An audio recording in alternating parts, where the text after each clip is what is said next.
So are you planning a trip to Walt Disney World in 2025? Well, let me tell you, Walt Disney World in 2025 is set to be one of the best years for Disney World. However, there are new rides, updated tips, and also some hidden hacks that you need to be aware of. So in today's video, I'm going to be going and sharing all of that with you to make sure that you and your family have the most magical trip. So without further ado, let's go and crack on with how we can go and make sure that you have the best 2025 at Walt Disney World. Let's go.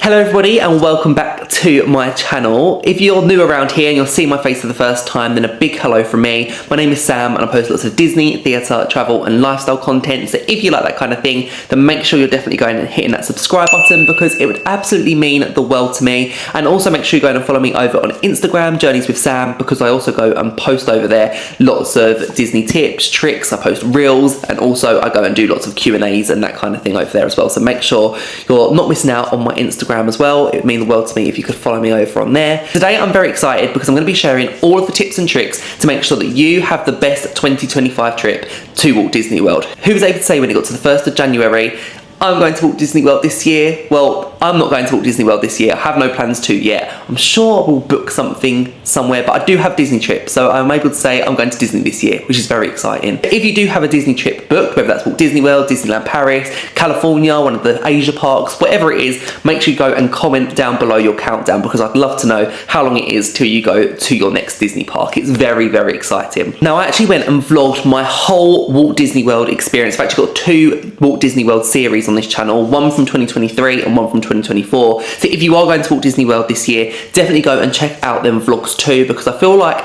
it's all in the moment. Like in them vlogs, you know, I made mistakes 100% when I was there, and I feel like today that's why I'm able to go and do this video, because I'm sharing all the things that I've learned from Walt Disney World over the years, and you know, I've made the mistakes so you don't have to. So definitely go and just check out them vlogs also, because you'll learn a lot from them. But today I'm just kind of going to go on a bit of a whistle stop tour of all of the things that you need to know about Walt Disney World for 2025 to make sure that you just have the most incredible trip. So let's go. Right, so first up, I just kind of want to go and talk about just like the general planning tips. Now, I am going to go and try to do some more planning videos this year because planning a Walt Disney World holiday is pretty stressful. I can't lie.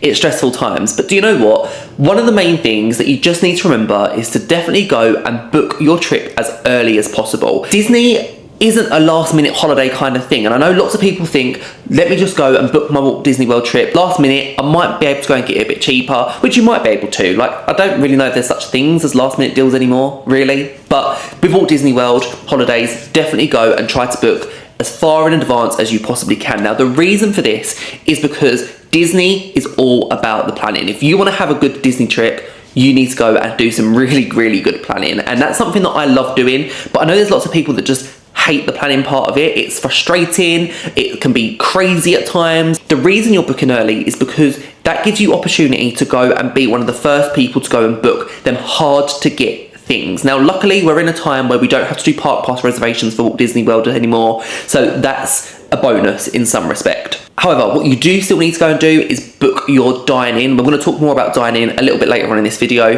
but if you book your holiday way in advance, it means you're going to go and have the best opportunity at going and getting them hard to get dine-in reservations, and that is literally so important. Also, if you want to be going and doing them like hard to get experiences, things like the special like behind the scene tours of the parks or Wild Africa Trek at Animal Kingdom, all them kind of things you need to book way in advance. So definitely go and make sure that you're booking your trip nice and early so you have the best opportunities of going and getting all of them hard to get things. Disney is just a place that you need to plan every single little thing that you do, and yes, for some people that's like hell, but for you to have a good holiday, you just need to do as much planning as you can beforehand. For us, I remember like we've definitely gone and booked like way over a year in advance before. It's really great because you can go and watch vlogs, you can read up on tips, tricks, advice, all that kind of thing. It gives you time to really prepare for such a big trip. And you know, for a lot of people, Walt Disney World is a once in a lifetime trip. You want it to be a good one, so definitely spend the time beforehand just really doing as much research as you can.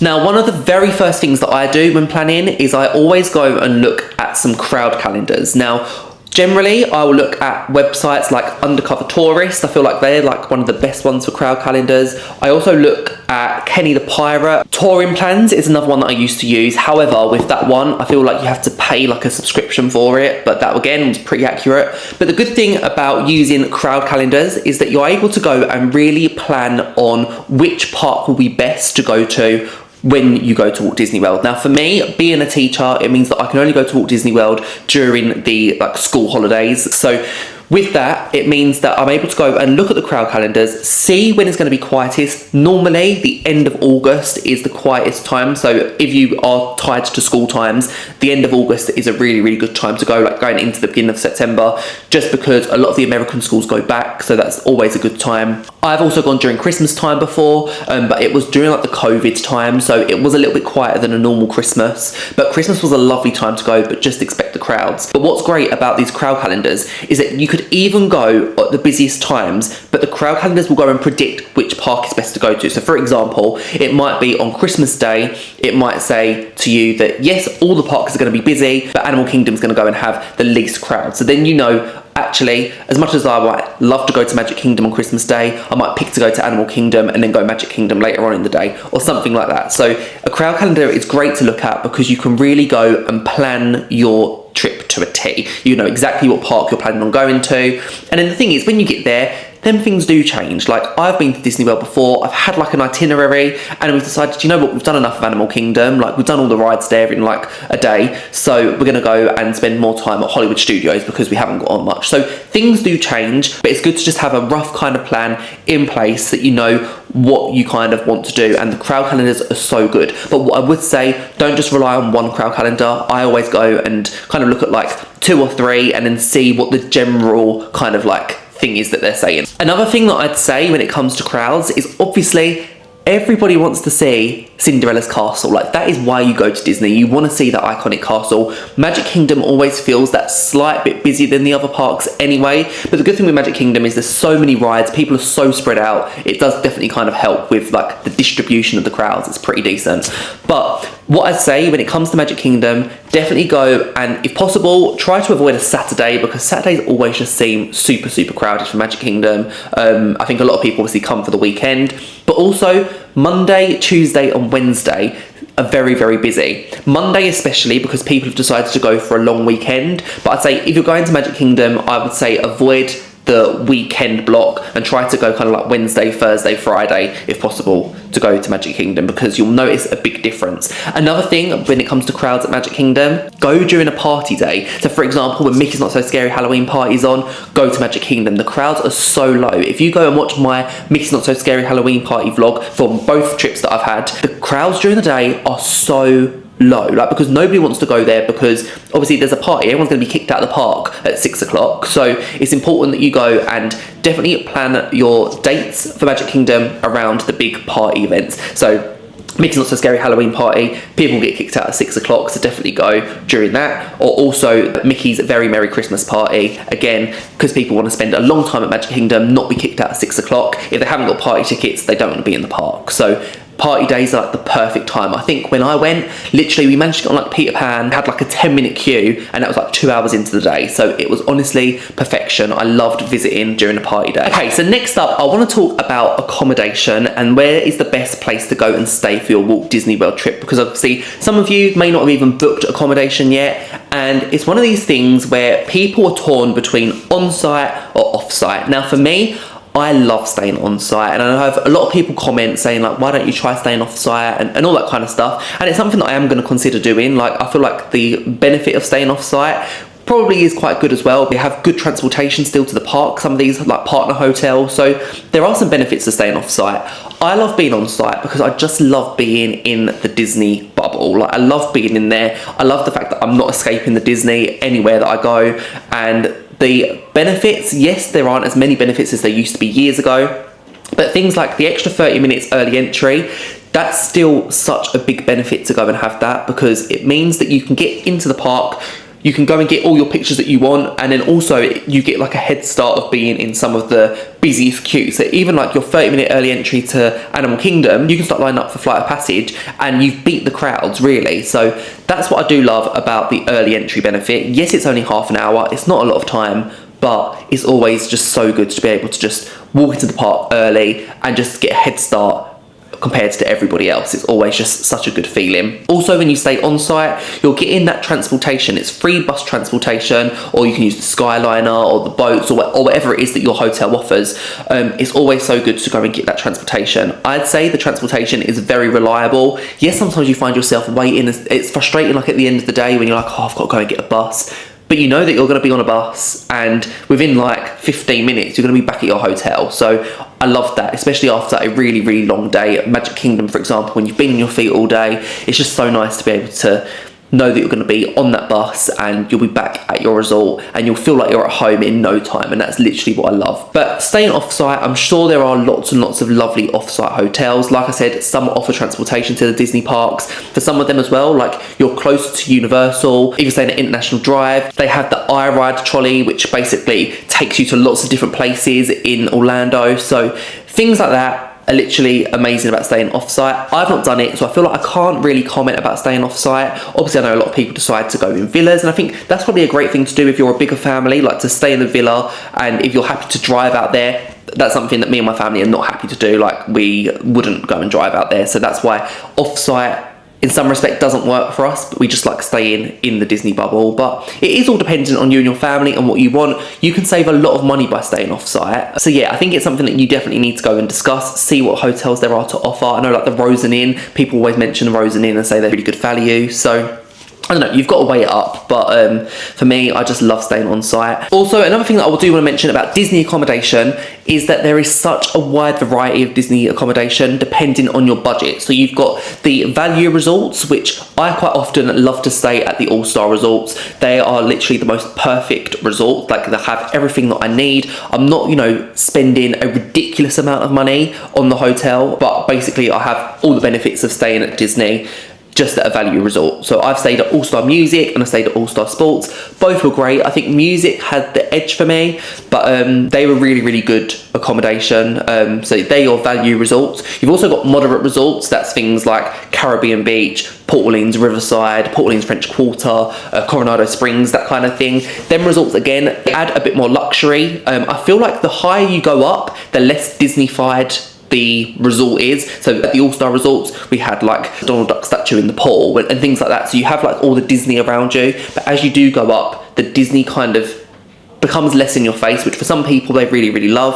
I've stayed at moderate resorts before, love them also. Like, again, you're a bit closer to the parks normally. Then you go into like the deluxe resorts, like Animal Kingdom Lodge, the Grand Floridian, which I'd love to stay at the Grand Floridian one day, but is that ever going to happen? I don't think so. Polynesian, all them kind of resorts, they are also on offer. So it all depends on what your budget is. There's such a wide variety of hotels that you can go and stay at. So don't feel like because you're staying at Disney, oh, I'm going to have to go and really break the bank for this. There is such a wide variety of options. And yes, obviously the value resorts, they do feel more value when you go and compare them to the other resorts. But that's what you get, that's what you're paying for. And if you just want to stay in the Disney bubble, there's nothing wrong with staying at a value resort at all. I love staying at a value resort, and I've done it 3 times now, and I wouldn't change it for the world. Okay, so the next thing that I'm going to go and talk about is like one of my favourite things ever, and that has to be Disney food. Who doesn't love Disney food? Disney food is just incredible. There's a few different options when it comes to budgeting for food at Walt Disney World,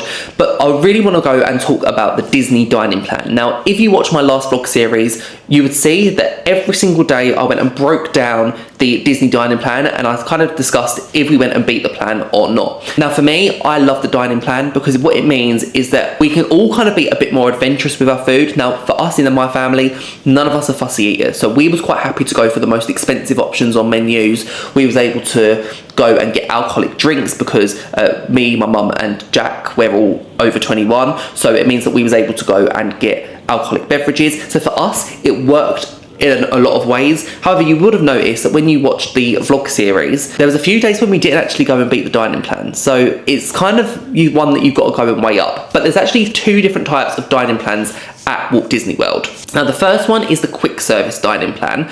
And the quick service dining plan is great because it means that you go and get 2 quick service meals a day. So that's at any of the quick service locations on resort. That includes the theme parks, at the hotels, at Disney Springs, so you can get 2 quick service meals. With them 2 quick service meals, you can get a beverage with each meal too. That's either a non-alcoholic beverage or an alcoholic beverage, so you can even go and get some good cocktails on the menus, which I absolutely love. And then you also go and get a snack per day, and you also get a resort refillable mug, which is great because when you're at the hotel, you can keep refilling up your refillable mug with soft drink, which is perfect. The other plan is the Disney dining plan, and with the Disney dining plan, you get quick service meal, your table service meal, you get 1 snack a day, and then you also go and get your resort refillable mug. So that is included in the Disney dining plan. Now, in terms of prices, the Disney dining plan, which is the one with the table service option, is, as of the date of recording this video, it's $94.28 per adult and $29.69 per child. For the Disney quick service dining plan, as of the date of recording this video, it's $57.01 per adult and $23.83 per child. So that's the price you're looking at paying if you want to go and add a Disney dining plan to your booking. Now, that means that you have to be staying at a Disney resort. Now, it's really important that you go and keep your eyes peeled when it comes to the Disney dining plan, because Disney sometimes go and offer a free Disney dining plan, which is great. It means that you can go, and if you book a Disney hotel,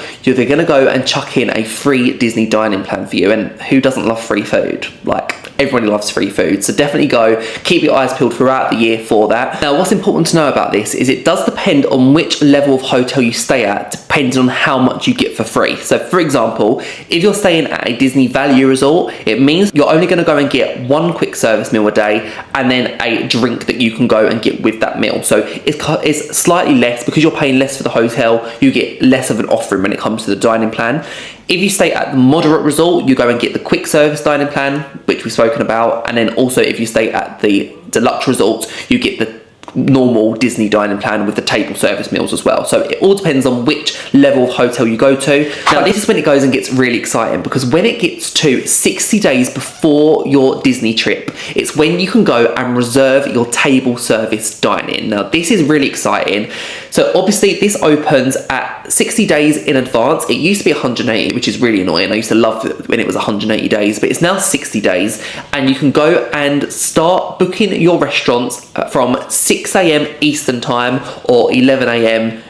If you're from the UK. It's honestly a mad rush. Now, before you even go and do this, before you get to that point, first of all, you need to make sure that all of your tickets are linked to your My Disney Experience app. Now, the reason for this is for you to make any in-park reservations for any dining inside the actual Disney theme parks. You need to have linked your tickets, because obviously you need a ticket to get into the park to eat at the park. So make sure that all your tickets are linked beforehand. Also, you need to make sure that you have got a good idea of what park you're planning on visiting each day. Now, the reason for this is, for example, if you are having a day at, let's say, Animal Kingdom, and then you decide to go and book a table reservation for Be Our Guest at Magic Kingdom, there's no point of you doing that. Like, there's no point you having to go in and then park hop in the middle of your day or anything like that. So definitely have a good plan of what park you're going to each day, but you really need to make sure that you are booking as early as you possibly can. So it means that make sure that on that 60 day at 11 a.m. if you're from the UK, you need to be free on that day. Like, you need to make sure that you have got the time to be on that app, especially if you're going and getting them hard to get dining reservations. Now, when I say hard to get dining reservations,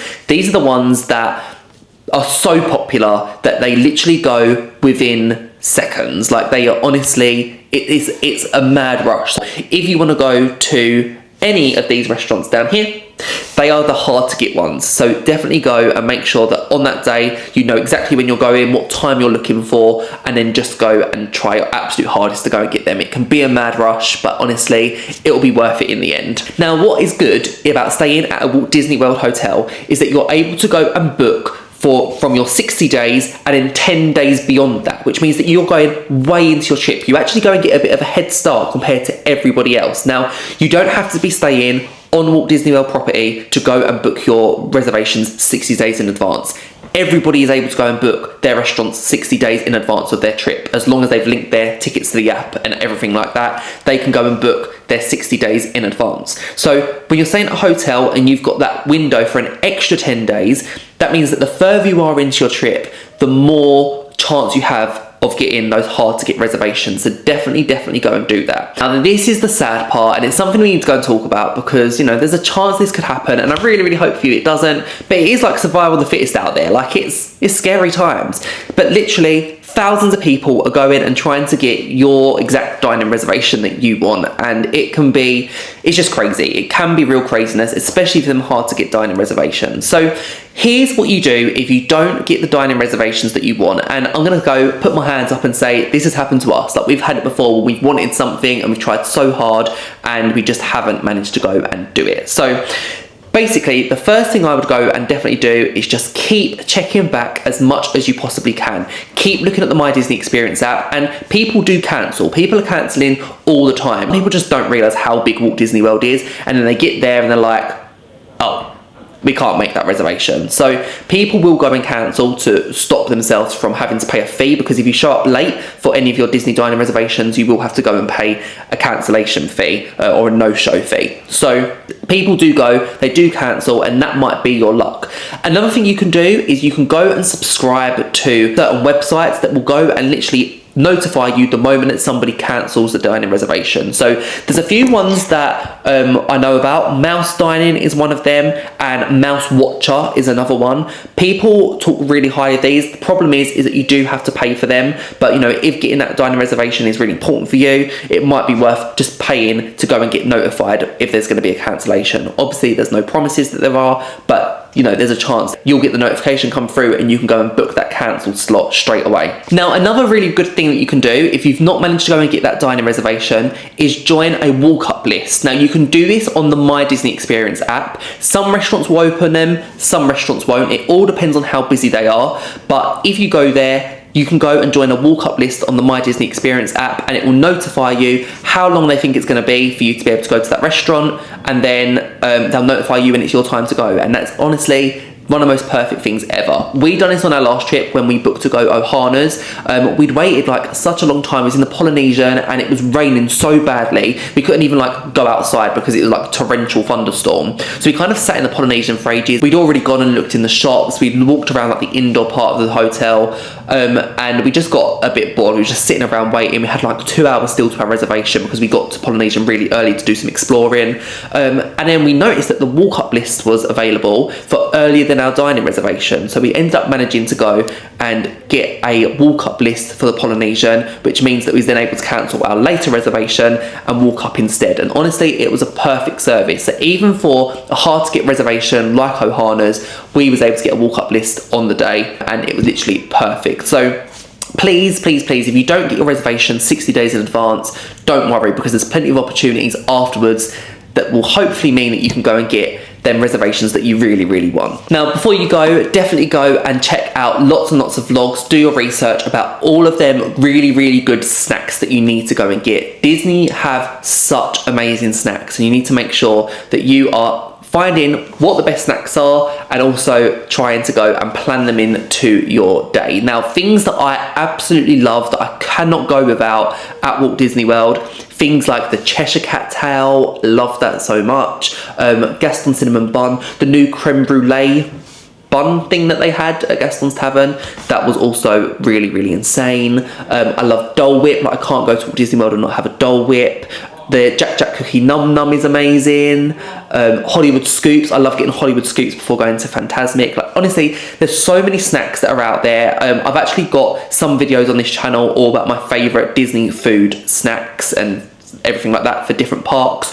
Also, definitely go and check out the seasonal treats. So things like at Epcot, when they've got a food and wine festival, actually any festival at Epcot, they offer so many seasonal treats, and I love going around the World Showcase, trying lots of different foods, and it's just one of the best feelings ever. Halloween this year, they had so many different food options. Like at Casey's Corner, they had like a Halloween hot dog. They had Halloween snacks, it was like a mini peanut butter ganache witch hat, which was like the best thing that I had on that trip. It was honestly beautiful. I loved that. So there's so many different must try foods, but definitely do your research beforehand, because food at Disney World, I just feel so excited talking about it right now. It's the best. Now, in 2025, there's going to be some new rides, some updates to attractions, things that you need to be aware of for your trip. So I wanted to go and mention, first of all, Tiana's Bio Adventure. It's not new for 2025. I guess it's Magic Kingdom's most newest attraction, and Tiana's Bio Adventure basically is a log flume ride which goes through Tiana's Bayou, and it's great. The animatronics are amazing. It's a retheme of Splash Mountain if you've done Splash Mountain before, but that is a stunning attraction. It was so beautiful. It's still on a virtual queue as of this date, but I do believe that will probably be changing at some point in 2025. Something that's now on a standby queue that hasn't been for quite a while is Tron. It's a like intense roller coaster. It's only like a minute long. It's over so quickly, but it's one of my favourite rides at Magic Kingdom. It's such a great coaster, and I love Tron so very much. Test Track has been reimagined, and that is going to be opening in summer 2025 over in Epcot. Test Track is honestly insane. I really missed it in 2024, so the fact that we're getting Test Track back is going to be great. I'm very excited to see what this retheme has to offer, but Test Track is just an amazing attraction, and Epcot isn't quite the same without it. I love it so much. In winter 2025, we're going to be seeing the new Zootopia show, which is going to be taking place in the Tree of Life. It's where It's Tough to Be a Bug was, but it's been rethemed to a Zootopia themed show, and I think that's going to be really good as well. Disney's Hollywood Studios is going to see the reopening of the Little Mermaid show, which they have over there. I loved that show. I saw it in 2018 for the last time, and it was meant to open in like autumn time last year, and it just didn't open, but they've actually announced that it's going to be opening in summer 2025, and that show is literally perfection when you want a bit of AC as well. I love going and seeing a good Disney show, so that's going to be really great. With that being said though, there's going to be a few closures that we all need to be aware of, which is very sad times. We're going to be seeing Big Thunder Mountain, which is going to be closed for about a year. That's going to have a bit of a retheme, have some work done on it, which is going to be great. So yeah, I'm hoping to see that dynamite explosion scene like we do in Disneyland Paris and in Disneyland in California. Really praying that we go and see that, but it's having a closure. I think it will go and definitely enhance the ride in some way, which is going to be very exciting. We're also going to be going and seeing the end of Dino Land USA. Disney have confirmed that Dinosaur will not be closing until at least 2026, so we've still got some time to experience that beautiful attraction. I love going on Dinosaur, but we are going to start seeing some changes in that land throughout 2025 for it to have its big retheme into the tropical Americas, which I have to say, very excited for. That's not something to worry about really in 2025, but it's going to be lots of changes going on at that part of Animal Kingdom, so just be aware of that also. Right, the next bit is all about entertainment and shows to look forward to at Walt Disney World in 2025. Now, these do need some planning, 100%. Now, the parade that they have over at Walt Disney World takes place in Magic Kingdom. It is the Festival of Fantasy Parade, which is a beautiful parade. I was kind of hoping we was going to get a new parade this year,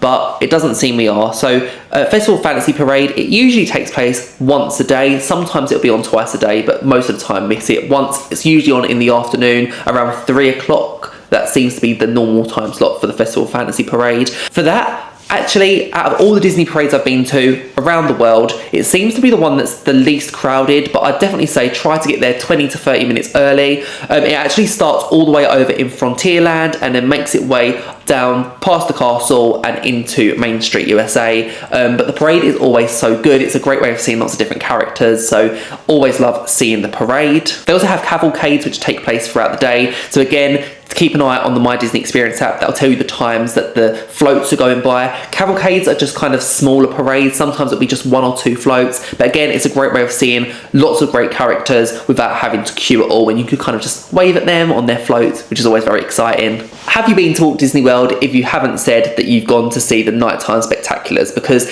they have great nighttime spectaculars over at Walt Disney World. My favourites by far are definitely Happily Ever After, Fantasmic, and also Luminous, which is honestly just stunning. I love that. But for all of your nighttime spectaculars, you need to make sure you're getting there early. I'm going to talk about Happily Ever After to begin with, but Happily Ever After, it takes place on Cinderella's castle. It's great because there's projections which go down the buildings on Main Street, so it doesn't really matter where you stand too much, and compared to Disneyland in California, it's a huge castle, so it means that you can see all the projections really wherever you are. My favourite place to stand is at the Central Plaza area. I love standing kind of like behind one of the fences because it means that nobody can get in front of me, which is very, very important. But when you're there, I always try to go and see the fireworks on my first night, about an hour and a half before they begin, just to make sure I have a really, really good viewing. And then after that, I don't really mind where I stand. I don't mind standing a bit further back on Main Street. As long as I get a good view of the fireworks, that's what matters. For Fantasmic, it takes place in the Hollywood Amphitheatre. So it's seated. Again, make sure you are getting there early. I love to go and get myself a Hollywood Scoops ice cream, and I walk my way into the Hollywood Amphitheatre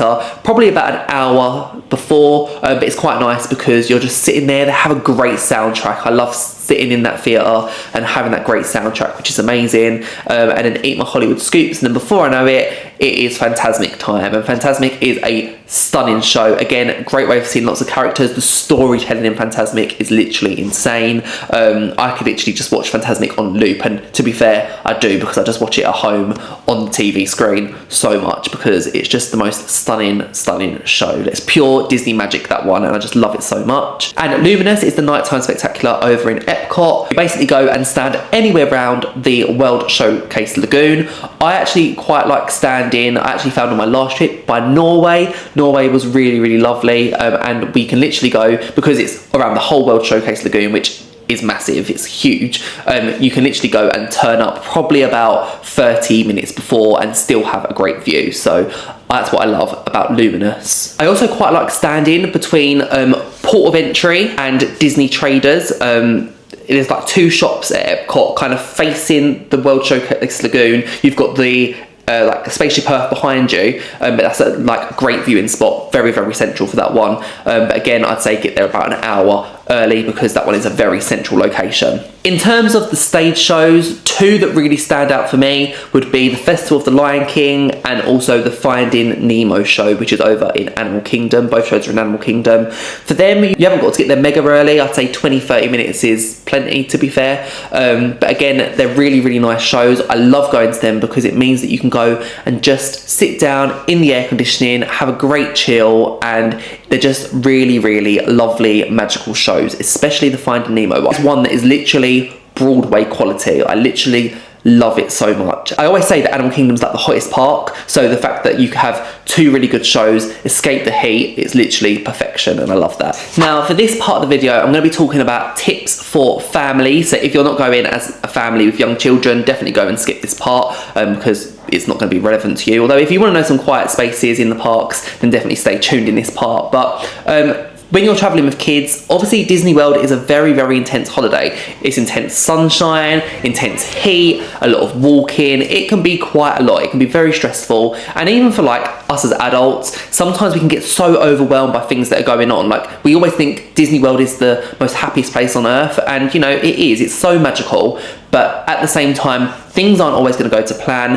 Things are going to be frustrating. There's going to be other people that frustrate us at times, and it can just get very, very stressful out there. But if you are traveling with children, it's really important that you do go and take regular breaks. And that's what's great. If you are staying at a Disney resort hotel, you can just go and get a bus back. We've actually started doing this quite a lot when the heat is just getting too much for us. Sometimes we'll be in the park in the sort of like the early morning when it's like a bit cooler, and then once the heat gets too unbearable in the middle of the day, we'll go back to the resort. We might dip into the pool, or sometimes we'll just literally just sit in the room and absorb the air conditioning, and then we'll go back later on when it cools down a bit. So sometimes we do have the flexibility to go and do that, and that's something I absolutely do love doing. But if you're with kids, 100% make them breaks throughout the day.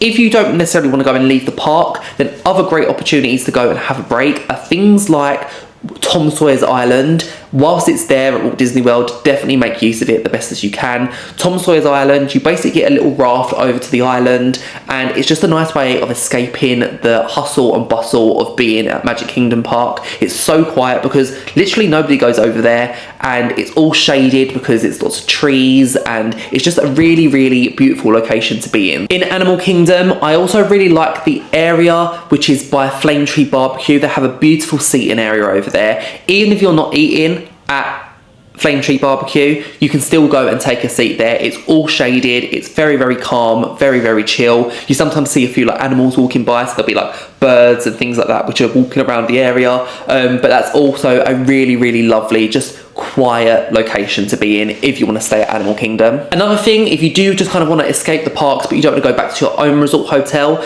definitely take the time to go and just chill and explore another resort. So I love doing this at the Polynesian. The Polynesian has so many just nice quiet areas to go into, so that's really nice. Also the Grand Floridian, anywhere really where you can go and escape the crowds, have some good air conditioning, that's where you want to be. So you can go and resort hop as much as you want, but I really do like going and just having a bit of a chill at another resort, sometimes just to clear my head and escape from the parks for a little bit. Now, other great services that are available at Walt Disney World for families, things like the rider switch service. So perhaps if you've got a member of your family who is too young to go and wait by themselves, perhaps they don't want to go into the ride or they don't meet the height requirement, it's a way that other members of your family can still go and ride them attractions.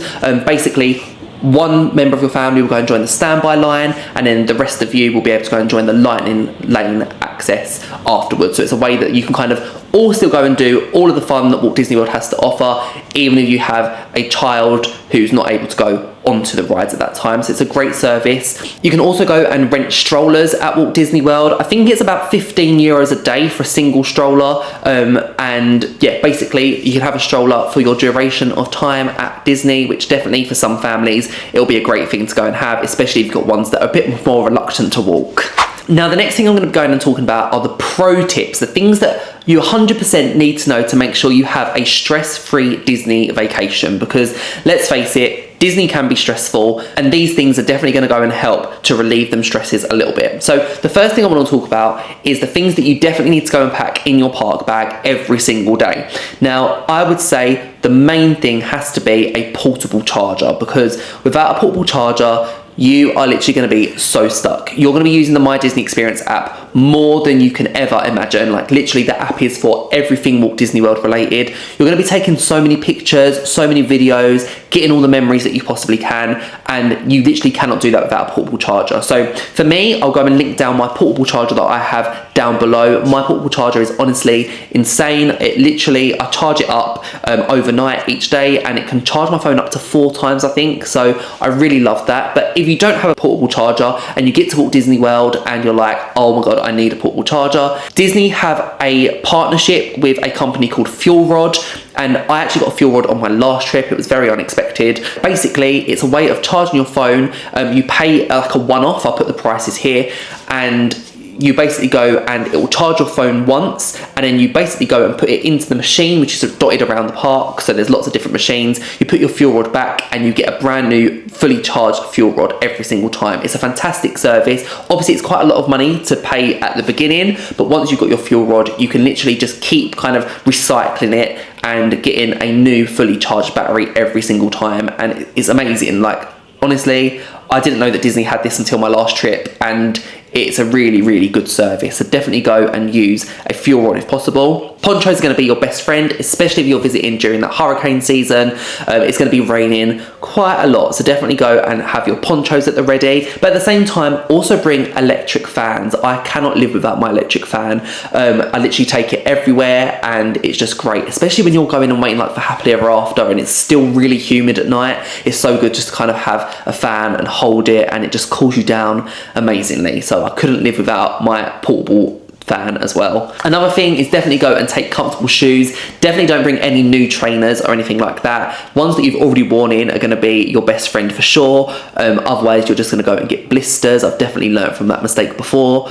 Another thing that I always do is pack flip-flops in my bag. Just a change of shoes really helps. Sometimes I don't want to be wearing trainers for the entire day, so I'll just go and have my flip-flops ready to go and change into. I'll change into flip-flops usually if it starts raining, because I don't want to get my trainers wet. Or if I'm going onto a water ride, I'll change into flip-flops, or sometimes I just fancy it and I just want to get my feet out, so that's also a thing that I do. Finally, I think my next tip is just to kind of take it easy. It's so easy to go and just get so absorbed into the Disney magic, and you want to go and tick off every single thing possible. I've been to Walt Disney World 5 times now, and I still haven't seen everything that I want to see. There is just so much to do. So definitely go have your list of things that you must go and get done, and then anything else that you do is a bonus after that. But I'd be realistic with how much you're expecting to get done. I think sometimes it's so easy to just be constantly on the go, and if you do that, you're just going to wear yourself out really early in your trip. Definitely go and just take it easy the best as you can, and just have the most magical experience, because there's so much to learn, there's so much to do. But if you are planned and if you are organised and if you're taking it a bit slower, you're going to have the most magical trip for sure. And there we go. That is my tips, tricks and advice guide on surviving Walt Disney World in 2025. If you have any other tips or tricks, definitely go and leave them down in the comments below, because I'm sure it will help lots and lots of people. I'd love to hear them too. And also, if you have any other questions, then definitely go and drop them in the comments below. I reply to all the comments, or you can even go and send me a DM over on Instagram, and I'm sure I will go and reply. But thank you so much for watching. I really hope this has helped you, because, you know, Disney World is quite complex. There's a lot to go and think about, but hopefully this has definitely gone and given you a head start to having the best 2025 trip at Walt Disney World. Thank you so much for watching. If you haven't already, make sure you're subscribing and liking, and I'll see you guys real soon in the next video. Bye guys.